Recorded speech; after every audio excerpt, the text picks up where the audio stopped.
Shalom again, everyone. Ariel Tzadok here from the KosherTorah School, found online at www.koshertorah.com. Bringing to you today's daily lesson in the Sefer Yetzirah. We are in lesson 39 of our series. We are in the second Mishnah of the second chapter. And of course, we are dedicating all of these classes to the health, safety, well-being, and prosperity of everyone around the world right now. We're going through the tribulations and facing the obstacles of our present moments. We will get through it all. And actually, the teachings of our Sefer Yetzirah, especially now, can be very instrumental in helping us. Okay, Mishnah Bet, in other words, the second Mishnah of the second chapter, is going to introduce to us a curious concept of how letters are formed. Now, let's again put things into a context. This book is called the Book of Formation. In other words, what we are doing here is working with foundational energies. Remember that word yesod. With regards to the Sefirot, we referred to them as belima, which means that they're not within our three-dimensional concept of space, whereas the letters are. The letters, again, let's dispel myth. Many people, when they come to the Sefer Yetzirah, intentionally, and I think mistakenly, view the concept of letters within the exclusive limitation of the Hebrew language. And they look at Aleph and Bet and Gimel and Dalet and the like. Now, we discussed this a couple lessons ago. Now, the author of our text, obviously, is Torah observant of the Jewish faith, and therefore is going to, as the author is writing a book of Judaism for Jews. That's why it's in the Hebrew language. It wasn't written for the Chinese or the Koreans or the Native Americans, who, yeah, the word Jews and Native America, probably the time this was written, but another topic for another time. This book was written for the people of where he was at, the language, but the concepts therein. You don't find these concepts in the Bible. Not necessarily even in the Talmud. These are well-known concepts in one of those three mystery schools that the Talmud refers to as Sodot Ma'aseh Bereshit, the secrets of creation. What's the big deal about creation? If you remember, this is a book that's going to teach us how to make a golem. Now again, we discussed the myth. Make a little body of clay, say hocus pocus, and voila, it comes alive. This this concept of magical things coming alive. What was that Mickey Mouse movie that they made? Was it The Sorcerer or something like that? Where in which he made the brooms and the water buckets come alive and stuff like that. I don't even know if that stuff's still around. Am I dating myself? Yeah, the concepts have always been there. One of the earliest black and white films ever made was called The Golem. Yeah, so the concept of the golem has always been out there. And they have all different versions of it. They have a Roddy McDowell version that came out of England with the indestructible golem. They try to nuke it and it walks out. So you have all these kinds of myths. Yeah, it's a myth, but a golem, very real. And a real golem, for real, can walk through a nuclear blast. But it's not because it is of indestructible form, but because it has within it the Force. Not the Force of Star Wars and the Jedi or the Sith, but the real deal of the Esses Sefirot Belima, like we've been talking about. Okay, that's really cool stuff, no? Wouldn't you want to do that? Sure. Well, how? What are the real mechanics of getting this stuff done? Well, I don't know so much about the ancient Western world.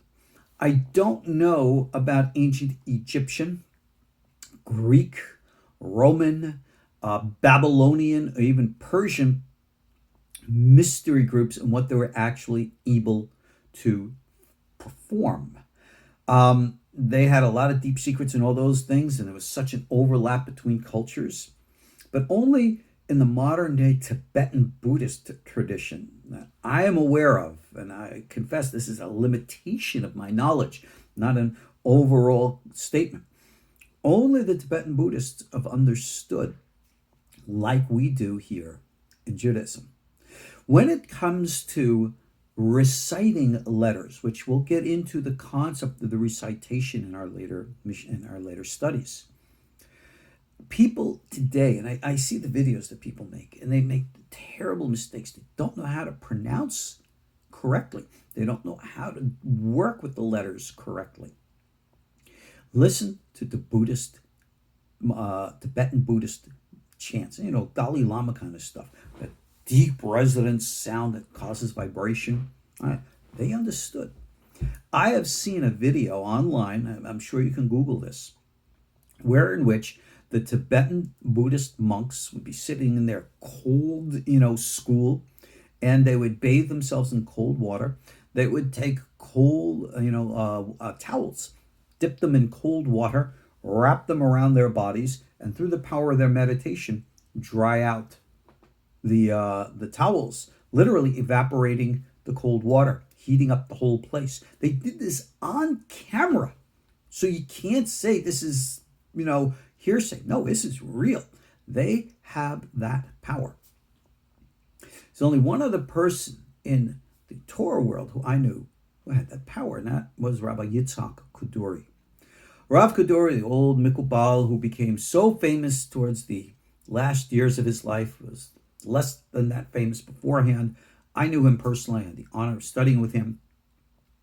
And there are people who will tell you, when you go up to what's called the mikvah of the Ariel, up in the Safed area, there's a natural body of water. It's a mikvah where the men go and immerse for ritual purity purposes. But it's absolutely freezing cold. Well, it is known that Rav Kuduri would go in first, no one there, and by the power of his immersions, he would heat up the water. Okay, and people go in and they got a nice steamy bath. This is not magic. This is not hocus pocus. This is not calling on angels. All this is, very simply, is using the power of the Sefer Yetzirah. How? Did I say 5 hows? At least I hope I said how. Yeah, 5 hows. Good. There we go. Because that's the secret of this Mishnah that we're talking about now.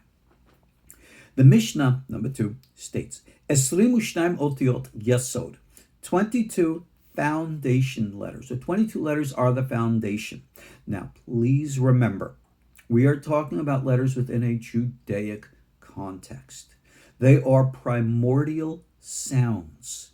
And every culture around the world that embraces this concept cloaks the concept, dresses the concept, expresses the concept within their own cultural context. Well, duh, what do you expect? I'll give an example, and I think this is an important example. In Jewish Midrash, all right, Torah Midrash, it is stated, in the beginning, God gazed into the Torah, and from the Torah created the world. In other words, the Torah was the primordial pattern from which all of creation came forth. That's our Torah foundation. It's the foundation of a teaching in the Zohar, which says that the God and the Torah are one. All right, Parshat Ekev, Ayin Gimel Amud Aleph, for those of you who want to play rabbi and look this stuff up. What this concept is saying is that nature of what we call the Ein Sof, as it's materialized within the Sefirot, as they materialize within the letters. Now, this is a concept like I just described in the Jewish context. The Christian context knows it well. They call this the Word of God. And therefore, in their Christian Bible, in the Gospel of John, it says, in the beginning was the Word, and the Word was with God, and the Word was God. Well, substitute that word for Torah, and that's the Jewish concept. And yes, it says later, and the word or Torah became flesh, dwells among us. They applied that exclusively to Yeshu, whereas in the original Jewish context, we know that any one of us, including you, who completely bonds and surrenders to the path, the way of Hashem, becomes, in quote, a living Torah. And that's the real meaning of the verse. But now, let's go beyond this. For those of you who may be aware a little bit of Muslim mysticism, and yeah, we got to talk about them. There are brothers and sisters too, whether you like it or not, in spite of modern politics, which is that division, that divisive spirit which is destroying our world. They understood that the Quran they understand the Quran the same way we understand the Torah. They look at the Quran as being the ultimate, universal pattern. Essentially, from an Islamic point of view, and if you're a Muslim, please in comments correct me if I'm wrong, but respectfully, if I am. I believe it would say, like in the beginning, Allah looked into the Quran, and from the Quran would create the world. I think that's how the Islamic way would do that. So rather than argue and fight Quran, Torah, word, forget this nonsense. Because the secret of the foundation of the letters is that the same essence takes the multiple different forms.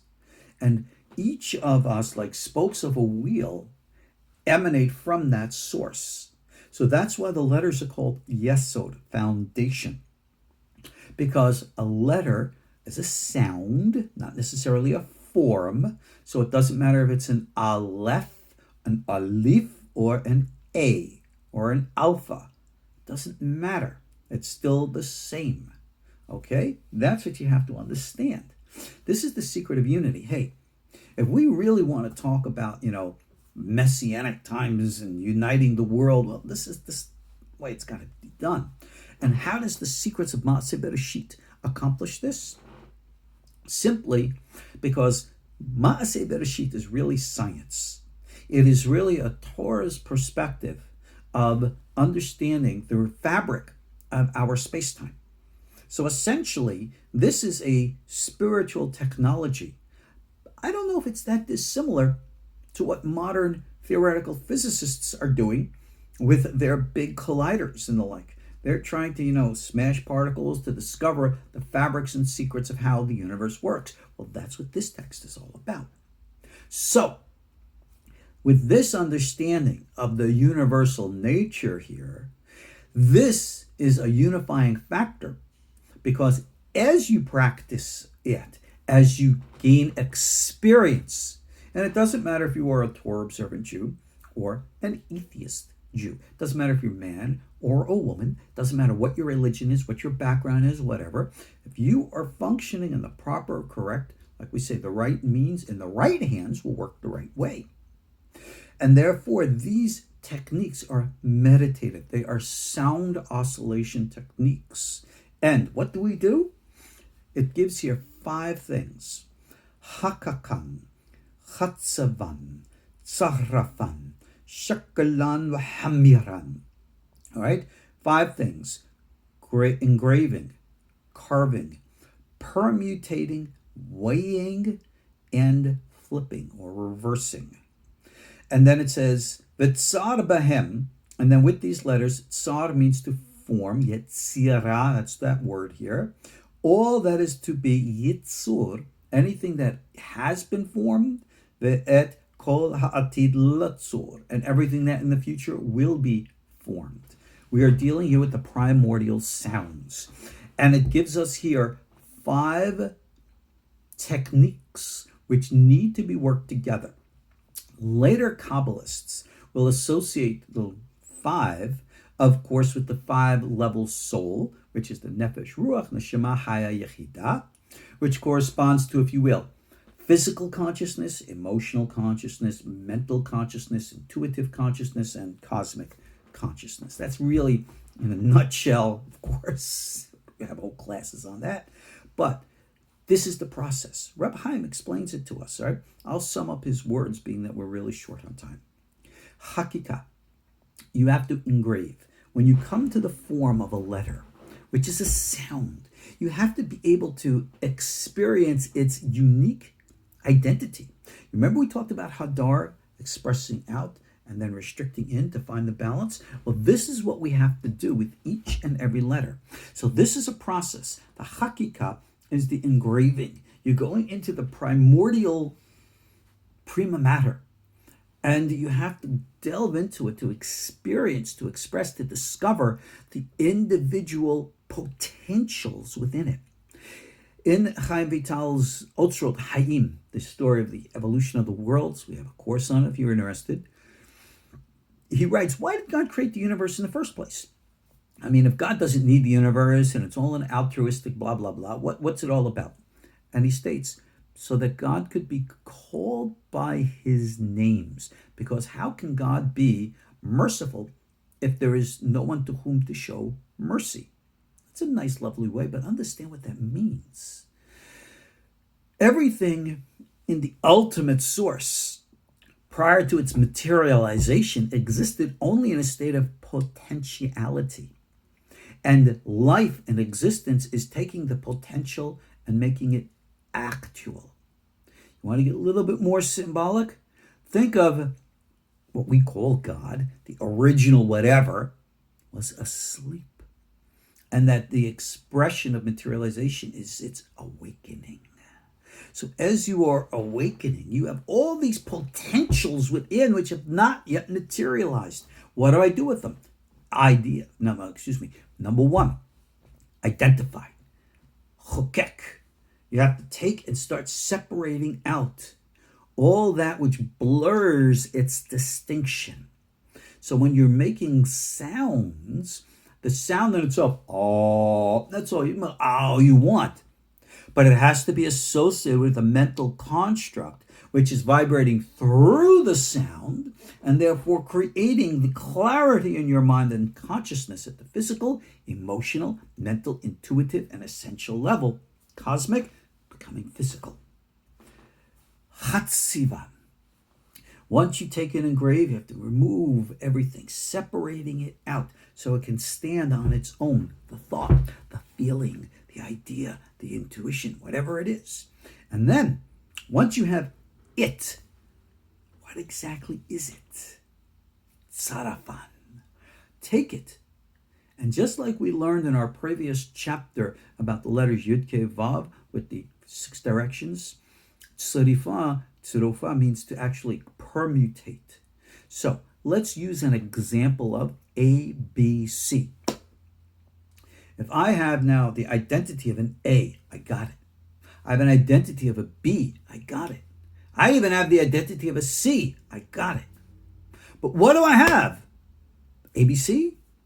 Or maybe I actually have ACB. Maybe I have BCA. Or maybe I have BAC. Maybe I have CAB. Or maybe I have CBA. Which do I have? The answer is you have them all. What does that mean? As you experience individual expressions of this, you will understand that.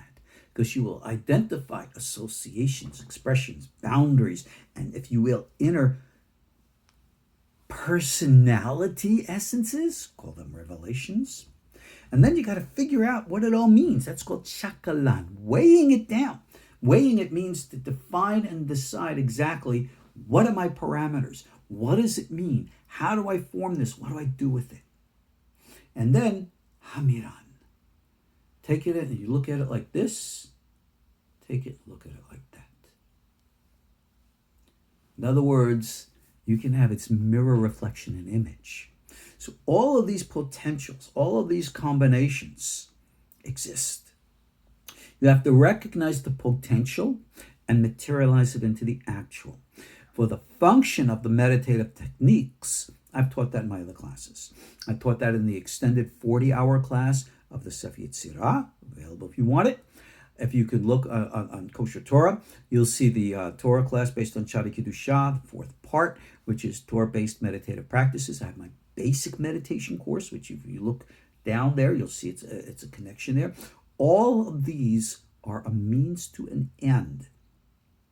And everything from past to present to future that will ever exist is based upon this foundation and built upon this foundation. And that is the foundational secret of understanding the letters. Shh.